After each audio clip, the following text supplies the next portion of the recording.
My father, of all people, motivated me to give him an update on all these fish I'm talking about. So here we go. Palliatus group. I just put all these 10 gallons on sand. They had been bare bottom, so this is day 3 of them getting sand. They are looking really good. They're happy. Colony of 5, I think. 5 is typically what I buy of Corey's for the 10 gallons. A couple of platies I'm working with and some guppies. Some gold lasers I've had for about 7 months now. 5 of them as well. The color of those looks so cool with the green plants. Got some longfin bristlenose in here with some elegance Corey's. There's one hiding behind that side. It's hard to get these guys on film. There they are. Cool fish. They change from spotted to that line. See, she's spotted more than anything. They change a lot with mood. I really like them. Cool personality fish. And some AOC leopard guppies in there too. And some blue coral platies in the very back, which I really dig. That blue colored platy is amazing. Some Julies. These guys are cool Corey, man. Very cool. Those are Julie Corys. I think I got 6 of them. And then the long fin. No, these are the regular plecos. These are babies from a pair. Everything in here just about now is babies of something I bought from someone else. And Venezuelan, love these guys. Look at that color, they're so cute. They're shy, but they're cool fish. Venezuelan Cory. Photobombed by some American blue guppies from Stephen Quartler. And hyenas, both albino and, look at that fat, so green. She is so fat. Her belly is beyond big. Look at her. So fat she has trouble swimming off the bottom. That's normal sized. That isn't. Look at her, man. She's having trouble swimming. She's so fat. She's awesome. When she lays eggs, it's 250 to 500 at a time. That's insane. But the idea of putting them all in 10 gallons now is I can farm and grab these eggs a lot easier when they're hiding in a big tank. So that's why I did this. 3 months maybe, and they'll go back in a big tank again after I harvested a few. There's some pandas, just growing them out from Paws and Claws up in Kansas. $5 for pandas up there, man. That guy's cool. Got some skunks from him, same kind of thing. Man, that is not a $4.99 guppy, Cory, but that's what he sells them for. These are cool fish. Aspire to grow these out and then breed them just like everybody else I've bred. Some gups. And one of my neater ones is Disturba. Albinos in there I bought from, I think it was Cory in the group. But then, believe it or not, there's 4 or 5 regular Disturba in there too. See if I can't stir them up. What are you guys doing? Laying eggs in the wall would be nice. This one's not sanded yet because I was trying to grow out some discus eggs, hatch out, but it failed miserably. These guys are cool. Very cool tank of Sturbays. Got that bubbles cranking in there. My discus tank, scorpion. Look at that rough back fin. They've been squabbling as they get ready to spawn. These two been fighting a little bit. She's almost ready. The Stevem spawned last night.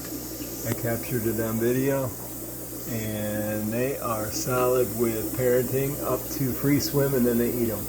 So I'm going to let them go free swim. It's been 8 hours. I see 1 egg fungus. They're really good. He's fertile, man. And I've also got some albino bristlenose in there.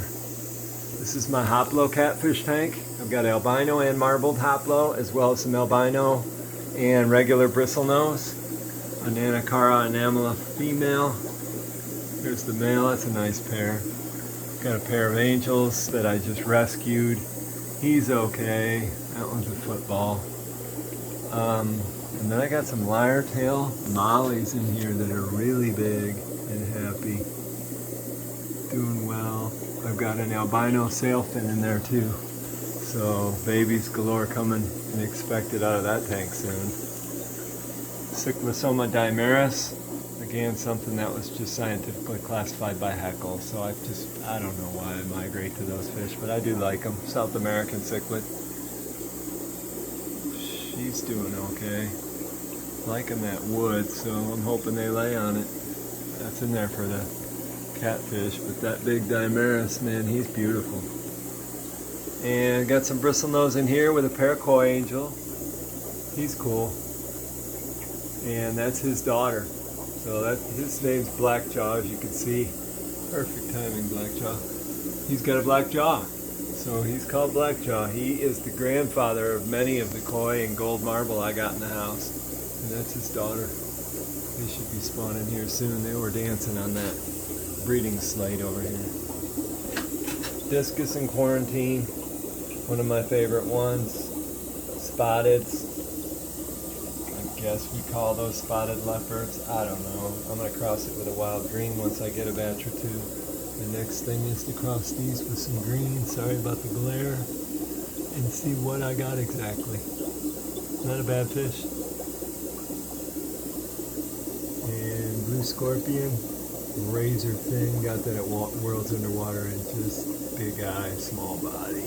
We'll grow them out and see what happens, but no faith in anything good there. But they've been on a salt bath for a few days, and they're done with quarantine. Cool red spotted gold severum. If anybody has these, I want more. Bought this from gal up in Joplin. I think her name's Kathy. She runs a boutique. It's my swordtail sword plants of various types. Try to keep them all in there, keep it easy. But they're loving it. There's a mother plant in the back. Bunch of plecos. I think I got 24. Yeah, I put 24 plecos in there. Discus again. Spotted leopard, I guess we're calling that. I'm tired of all these names. It's a spotted fish. Spotted leopard snakeskin in my opinion, but who's keeping track?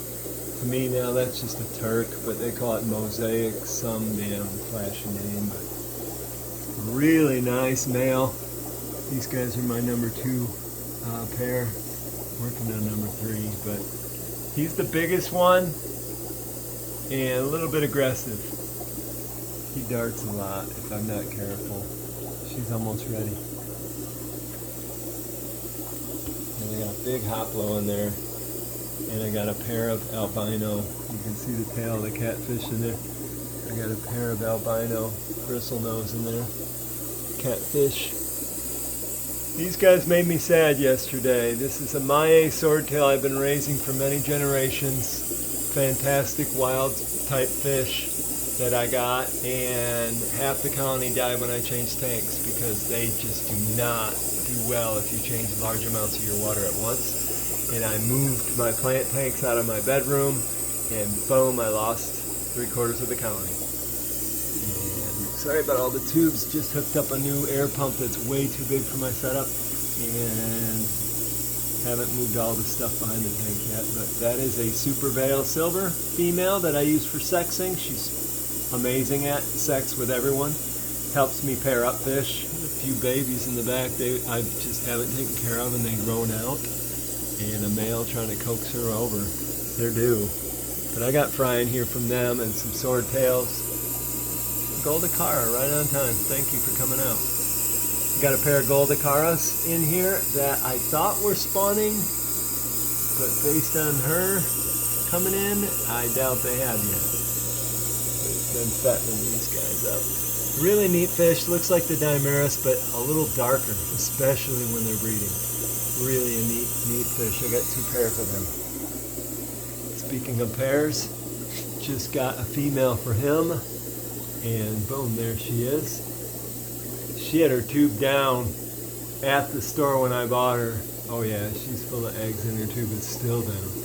So I'm expecting a spawn out of this pair here in the next day or 2. I've had him before, but he's a punk, man. He kills all the females after he spawns with them. That gets expensive. There's my keyhole cichlid. Got paired up, and there's his girl. Hoping that's a girl. These are kind of, no, that's the male. That's the girl, based on the top fin. I haven't bred them yet, but that sure looks rounded to me. And a big male with his daughter.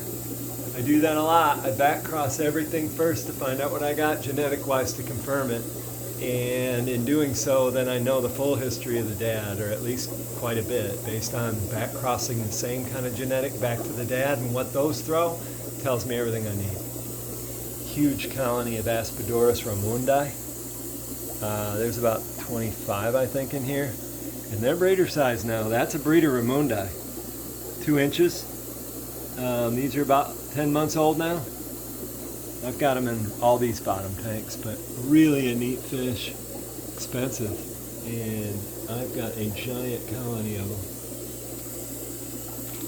This is just my red turquoise discus tank in a plant, crypto plant tank.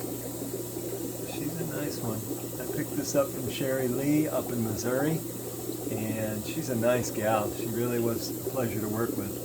So I've already arranged to pick up some more from her. She's good people, really good people. They've laid eggs a couple of times. They're on an 11-day schedule, which is typical with the smaller ones. They put out a lot faster cycle, but I got impatient and pulled the eggs. Shouldn't have done it. They've raised them before on their own. I shouldn't have done it. But nice spotted red Turk that I'm going to put back cross again with royal blue. So we get that dark ring around the top fins. You can see a little bit of it, on him. Not at all on her, but in my opinion, a red Turk has to have that thick black bar on the fins for it to be considered anything of quality. So I'm going with that next, but I'm proud of these guys. They're peaceful and cool. They implemented right into my system about a month ago now, 2 months maybe, going on a second month. Laid eggs already on schedule. They're doing great. All right, next. This is my livebearer rack, and it's getting ready to be sold. But I've got 3rd gen of, gotta get rid of that glare, swordtails. That might help a bit. Yeah, that helped a ton. These are lyre tail line, but I have to bring these baby to baby in order to get a higher population of them. At this point I'm not getting enough, but just a bright orange red brick sword, albino lyre tail, bunch of fry in here. There's one right there at the top of the screen. Boom. Really neat. I'm hoping these are going to be lyre tail, but I haven't taken any and put them under the microscope to kind of look close. But really cool. It took me a long time to get these guys comfortable in the tank. And once the plants really took over, they like that water lettuce, but now they're starting to pump out babies. I've got 2 different sizes in there. Speaking of babies, this is my hodgepodge tank of killer fish. I've got green high fin lyre tail swords. That's these babies. Hopefully the mom comes out. I've got red brick lyre tail and kohaku all in here. There's the parents. They're starting to come down. There's the nice kohaku. The greens will be the first ones to come out and say hello. Got a really nice green male in there. There's some albinos photobombing. Blue eyes, really nice red bricks. I just call them orange swordtails, but apparently these are red brick. I don't do color enhancer. Trying to get $1,000 phone and it can't even focus, but trying to get you some. There's my high fin lyre-tail green. I got 2 fat females that pump out babies from these. There's my kohaku. I've got about 600 of those outside. Little male just starting to grow his tail. He's going to be handsome. Awesome fish. Really like them. Same is the case here. This is just some grow outs of that same red brick line. And I keep just mixing and matching until I find which ones are going to throw the most lyre tail. But that's all my attempts are with those. I brought home 1 female of that blue-orange variant, and it threw a ton of cool fish. I did throw in one of my lyre-tail females there. You see how the back tails are just amazingly long. Cool genetics. I've only got a few of them now, but they're pumping out babies of everything I cross them with. So I left in some of my orange. That's a male of that family. They're all brothers and sisters. There's another male. But then I also put in, I'm mixing these, the genetics of these, a red flash to try to throw in a different colored tail because that one's got a different type of tail. Cyclosoma, gold acaras, these are golds again. They have spawned for me, but I just mixed them. So I took the males from each tank and swapped their females, and these 2 are abusive to each other. The other pairing did not get this rough. His back tail is shredded, and so is hers. He took a big bite out of her too. Look at that back tail, it's just wrecked. These guys are hostile. But if they lay eggs better and they hatch out right, then they can be hostile. Don't bother me at all. I give them plenty of rest after spawns. I let them go for a couple months and then I stop. They might need to be separated. I do not want these guys dead. Alright, so now to my Alvarezi stock. Took a wild ever Alvarezi swordtail, which has got the red spots throughout the body, and I crossed it with an albino Alvarez. There he is, Alvarezi male. You see all the red on the sides. That's that Alvarezi line. Just a really neat genetic fish. I use it on a lot of my stuff. I'm trying to get albino and everything. But beautiful red fins. These are babies that I've grown up. Excuse me. And they're happy. They're doing great. The Alvarezi line is continuing. Alvarezi line, great example of a female right there. Very similar to that Maie line, but I like the red top fin, and that's what these provide, whereas the Maie don't have as much red in the top of the fish, and these aren't near as picky on water parameters as the Maie are. They're more of a seasonal spawner, man. Cool pair though, and they've got babies in there. There's one right there, boom. Right on call. Perfect. See, there's a bunch of babies up there. Doing well. And then my breeder colony of Aspidorus ramundi. These are the guys who got me into catfish. Look at how active and frolicky that guy is. So they're all hiding. And there's a platy in there too that I just bought to spawn and take just to take some babies out of. They look neat. So that's what I got rocking in there. Is Aspidorus ramundi and some platy.